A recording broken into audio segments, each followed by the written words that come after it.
ഒരു തീം വെച്ച് അവർ ചെയ്തു. നമ്മുടെ കേരളത്തിന്റെ പ്രത്യേകതയായിട്ടുള്ള സെക്യുലറിസം, 3 മതത്തിൽ 3 ഏതൊക്കെ കമ്മ്യൂണിറ്റിയിലുള്ള ആൾക്കാരും ഒരുമിച്ച് സന്തോഷത്തോടെ ജീവിക്കുന്ന ആ ഒരു കൺസെപ്റ്റും തീം അവർ നന്നായിട്ട് അതിൽ കൊടുത്തിട്ടുണ്ട്. 3 റിലീജിയസ് സിമ്പിൾസ് കൊടുത്തിട്ട്, പിന്നെ അതുപോലെ തന്നെ തത്തമ്മയുടെ ഒക്കെ സിമ്പിളൊക്കെ കൊടുന്നതുകൊണ്ട് നല്ല ഭംഗിയുണ്ടായിരുന്നു കാണാൻ. പിന്നെ ഇതുവരെ പൊതുവെ പൂക്കളത്തിലൊന്നും കാണാത്തൊരു ജിയോമെട്രിക് പാറ്റേൺ കൊണ്ടുവരാൻ നോക്കിയിട്ടുണ്ട്. അപ്പോൾ അത് എന്തായാലും നന്നായിട്ട് വരയ്ക്കാനും കുറേ സമയം എടുത്തിട്ടുണ്ടാകും. വരച്ചത് കറക്റ്റ് ആ പൂക്കൾ അതിലിടാനും നല്ല സമയം എടുത്തിട്ടുണ്ട്. അപ്പോൾ ടൈമിനും എഫേർട്ടിനും നിങ്ങൾക്കൊരു സ്പെഷ്യൽ അപ്ലോസ് തരേണ്ടതാണ്.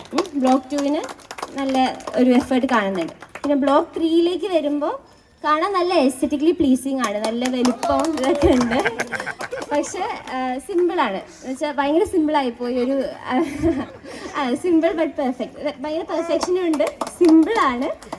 പക്ഷെ ഒരു പോരായ്മ എന്ന് പറയാൻ തിക്നെസ്. അപ്പോൾ നമ്മൾ പൂക്കൾ ഇടുമ്പോൾ അവിടെ ഇവിടെ ആക്കിയിട്ട് തിക്നെസ് കുറച്ച് അൺഈവൻ ആണ്. ഇപ്പോൾ ചില സ്ഥലത്ത് പൊങ്ങിയിട്ടും ചില സ്ഥലത്ത് കുറഞ്ഞിട്ടുമാണ് വന്നിട്ടുള്ളത്.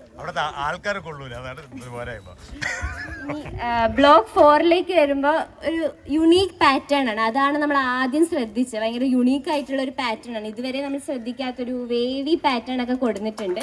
പിന്നെ നല്ല കളേഴ്സ്. ബ്ലോക്ക് 2 പറഞ്ഞ പോലെ തന്നെ അടിപൊളി കളറിങ് ഗ്രേഡിംഗ് ഒക്കെ നടന്നിട്ടുണ്ട്. നല്ല പിങ്കിൻ്റെ പല ഷെയ്ഡൊക്കെ വെച്ചിട്ട് ചെയ്തിട്ടുണ്ട്. പക്ഷെ ഒരു പോരായ്മ എന്ന് പറയാനുള്ളത് ഫിനിഷിങ് കുറച്ച് കുറഞ്ഞു പോയി. അറ്റത്തേക്ക് ആ പച്ച വരുമ്പോൾ ഇനി എന്തോ ഇടാൻ ബാക്കി ഉണ്ടായിരുന്നോ, അവസാനം സമയമില്ലാത്ത നിർത്തിയത് പോലെ തോന്നി.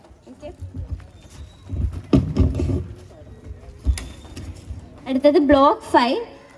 നമ്മുടെ റൂൾസ് പ്രകാരം സർക്കുലർ ഷേപ്പിലായിരുന്നു കൊണ്ടുവരുന്നത്. പക്ഷെ നിങ്ങളതൊരു വിത്തിൻ എ സർക്കിൾ ഒരു പൂവിൻ്റെ ആകൃതിയിലാണ് കൊടുക്കുന്നത്. അതൊരു ഡിസ്ക്വാളിഫിക്കേഷൻ അല്ല, എന്നാലും അതൊരു ചെറിയൊരു പോരായ്മയാണ്. പിന്നെ സിമ്പിളായി പോയി. പിന്നെ പെറ്റൽസ് വന്നതിൽ തന്നെ കുറേ സ്ഥലത്തൊക്കെ അങ്ങോട്ടും ഇങ്ങോട്ടും മിക്സ് ആയിട്ടുണ്ട്. ചില സിമ്പിളാണെങ്കിലും പെറ്റൽസ് അവിടെ ഇവിടെയൊക്കെ മിക്സ് ആയി പോയിട്ടുണ്ട്. പിന്നെ വേറൊരു പ്രശ്നം എന്താ വെച്ചാൽ പൂക്കളത്തിന് പുറത്ത് നിങ്ങൾ അവിടെ എവിടെയും കുറേ പാറ്റേൺ ഇട്ടിട്ടുണ്ട്. അപ്പോൾ ആ പാറ്റേണിൽ ഉപയോഗിച്ച പൂക്കൾ ആ പൂക്കളത്തിലേക്ക് കൊടുത്തിരുന്നെങ്കിൽ കുറച്ചും കൂടി നമുക്ക് കംപ്ലീറ്റ് ചെയ്യായിരുന്നു. ആ സർക്കുലർ ഷേപ്പ് തന്നെ നിങ്ങൾക്ക് കൊണ്ടുവരാൻ പറ്റുമായിരുന്നു. ബ്ലോക്ക് 7 വരുമ്പോൾ ബ്ലോക്ക് 6 പാർട്ടിസിപ്പേറ്റ് ചെയ്യുന്നില്ല.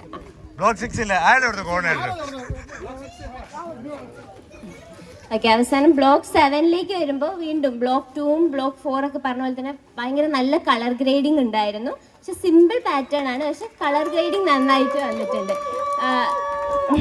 പ്രത്യേകിച്ച് എടുത്ത് പറയാനുള്ളത്, നിങ്ങൾ ഒരു ലെവൽ ഓഫ് സർക്കിളിൽ പിങ്ക് ഫ്ലവേഴ്സ് മാത്രം ഉപയോഗിച്ചിട്ട് ഒരു പാറ്റേൺ ചെയ്ത് നല്ല രസമുണ്ട്. ഡാർക്ക് പിങ്കിൽ നിന്ന് ലൈറ്റ് പിങ്ക്, പിന്നെ വൈറ്റിലേക്ക് വരുമ്പോൾ ഇതുവരെ കാണാത്തൊരു നല്ല എഫേർട്ട് ഇട്ടിട്ടുണ്ട് അത്രയും ഷെയ്ഡ് ഓഫ് പിങ്ക് കണ്ടുപിടിക്കാൻ. അത് നല്ലൊരു ഫീച്ചറായിട്ട് തോന്നി. നല്ല ഫിനിഷിംഗ് കൊണ്ട് നല്ല കോൺട്രാസ്റ്റ് ഉണ്ട്. അവസാനം ബ്ലോക്ക് 8, 9, 10 ഇത് നല്ല പാറ്റേൺ ഉണ്ട്. പക്ഷെ ഉള്ളിലത്തെ സർക്കിളിൽ ഉപയോഗിച്ചിരിക്കുന്ന കളർ ചോയ്സസ് അത്ര പോരാ. എന്ന് വെച്ചാൽ പച്ച പിങ്ക് എല്ലാം കാണുമ്പോൾ തന്നെ ഒരു എടുത്ത് നിൽക്കുന്നില്ല. പക്ഷെ പുറത്തത്തെ സർക്കിള് നല്ല എഫേർട്ട് ഇട്ടിട്ടുണ്ട്. കാരണം അതൊരു ഒപ്റ്റിക്കൽ ഇല്യൂഷൻ പോലെയാണ്. അത് വരയ്ക്കാനും ഞാനും മുന്നേ ചെയ്തിട്ടുണ്ട് അങ്ങനത്തെ ഒരു പാറ്റേൺ. അപ്പോൾ വരയ്ക്കാൻ നല്ല സമയം എടുക്കും. പക്ഷെ അവിടുത്തെ കളർ കോമ്പിനേഷൻസ് നല്ലതാണ്. പക്ഷേ ഇന്നർ സർക്കിളിൻ്റെ ഒരു പോരായ്മ മാത്രം ഒരു ഫിനിഷിങ്ങിന് കുറവ് വരുത്തിയിട്ടുണ്ട്. അപ്പോൾ ഇതൊക്കെ പറഞ്ഞതുകൊണ്ട് നമുക്ക് തന്നെ അറിയാം ആർക്കൊക്കെയാണ് പ്രൈസസ് വരാമെന്ന്. അപ്പോൾ ഞാനിനി 3rd പ്രൈസിൽ നിന്ന് തുടങ്ങാം.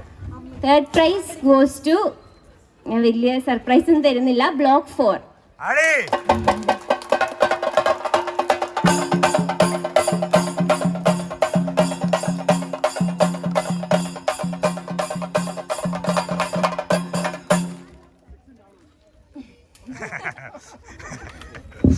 Okay, congratulations to block 4.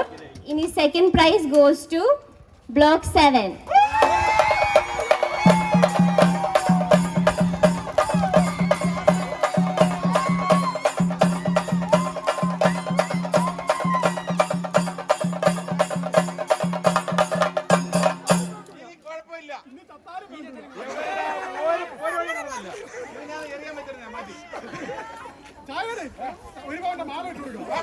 Okay, okay.